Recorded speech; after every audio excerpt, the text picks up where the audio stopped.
सेथि करकान्थि फुटबल काप 2024 नि बादायलायनायाव देन्टाघाट क्रीडा सन्थाया देरहासार जानो हायो। बोसोरफ्रोमनि बादिनो देग्लायबो कार्बि आंलं जिल्ला अट'नमास काउन्सिलनि बानजायनाय आरो कार्बि आंलं जिल्ला क्रीडा सन्थानि हेफाजाबै जानो गोनां जिल्लानि गासै मोन 22 बियाबनि गेजेराव जानाय एमएससि कापनि बाहागो महरै कार्बि आंलं जिल्लानि करकान्थि बियाबनि एमएससि एबा कार्बि आंलं जिल्ला अट'नमास काउन्सिलनि बुंथिगिरि राजु तिस'नि बानजायनायाव टेकेलांजुन क्रीडा सन्थानि बानजायनायाव टेकेलांजुन गेलेग्रा फोथाराव थांनाय 1 नभेम्बरनिफ्राय सेथि करकान्थि फुटबल काप 2024 नि बादायलायनाया जादोंमोन। सेथि करकान्थि फुटबल काप 2024 नि जोबथा एबा फाइनेल गेलेनायाव देन्टाघाट क्रीडा सन्थाया देरहानो हायो। मख'नो गोनां बाथ्रादि सेथि करकान्थि फुटबल काप 2024 नि बादायलायनायाव करकान्थि बियाबनि गासै मोन 6 फुटबल हानजा फारियै देन्टाघाट क्रीडा सन्था, टेक्लांजुन क्रीडा सन्था, सामेलांस' क्रीडा सन्था, पाकलंकाम क्रीडा सन्था, डकमका क्रीडा सन्था आरो लांलाक्स' क्रीडा सन्थाया बाहागो लादोंमोन। बेनिनो जोबथा एबा फाइनेल गेलेनायाव देन्टाघाट क्रीडा सन्थाया डकमका क्रीडा सन्थाखौ 2-1 गलनि फारागथियाव फेजेननानै देरहासार जानो हायो। हावराघाटनिफ्राय धर्मेन्द्र खाख्लारिनि रिपर्ट, समनि रादाब। करकान्थि काप 2024 abangso ke pathu piposi biponma apo jangte Karbi Anglong Autonomous Council atum ke patir pipon along Karbi Anglong Sport Association atum patir pidunsi ni kanwang sonak thak MEC Cup bipon bomlo lasi peneng le thos tami pedopon po asila bangso ke pathu along mesen a player kiching vai Ponangji pupenajok litum mate dak Korkanthi MSC mate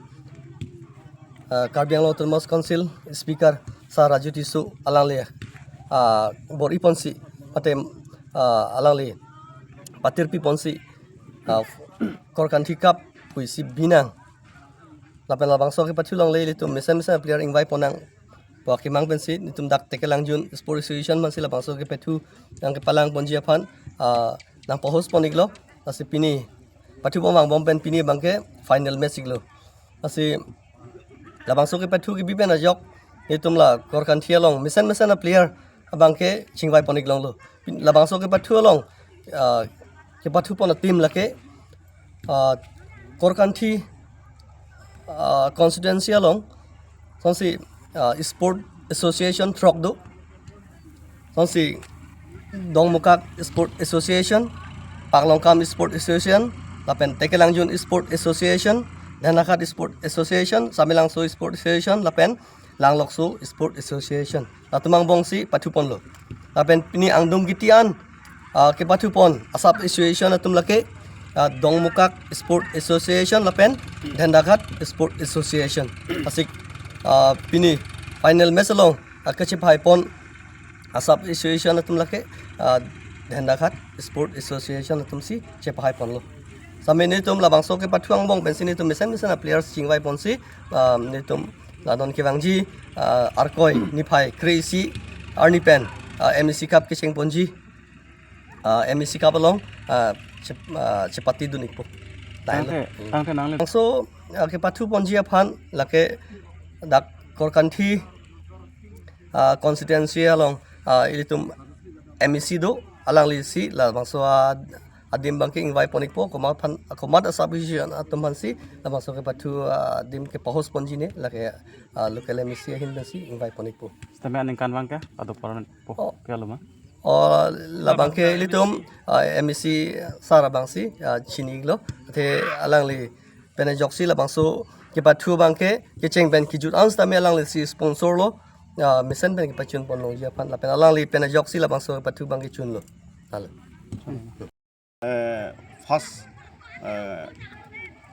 Korkanthi Cup 2024 la ke paman la bangel tum Korkanthi MSC anparta Karbi Anglong Autonomous Council ilitum chairman alang li ke bori pana janilo alang li ke bori pon ke kopia janilo ilitum kaduk beda sinilo je thelong ke je hikha dika pen chenglok culture pen chenglok kapre ka itum du lahang bong pen stamil tum sport ahin pen stamil paprang ponai ku la so kemang pen si pini non ilitum lang damnang non kuthodil tum abong sumar tum alang litum ke patuhin pen stame aprang ang deng paprang ponye pan lahai stame lang ya kemang dolo pasi খেলা ধুলা जों si thekser pulote মানে national international ang dengan stam belang tum keli dunia lapsana war saidu lasi lahai lo lasi itum lokal misi Karbi Autonomous Council la chairman alain ke bori pen kelala an pas tame Karbi Autonomous Council ACM sitame la sok bori bange do lasi litum ke la lokor kanti cup la kibina ko kelalo non next la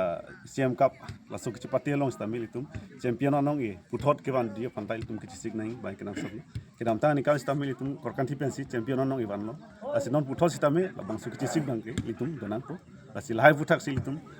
pini litum la local MSC mate Karbi Autonomous Council litum chairman stame lahai ke bori nangkok ba ke bori ke lahai itum bang smar phan puthot kang tu ya ang deng ba kemang la puson pachun ya phan ba kapleng ya phan lahai ke matha tame doloi tum chairman sa tame basi lahai lo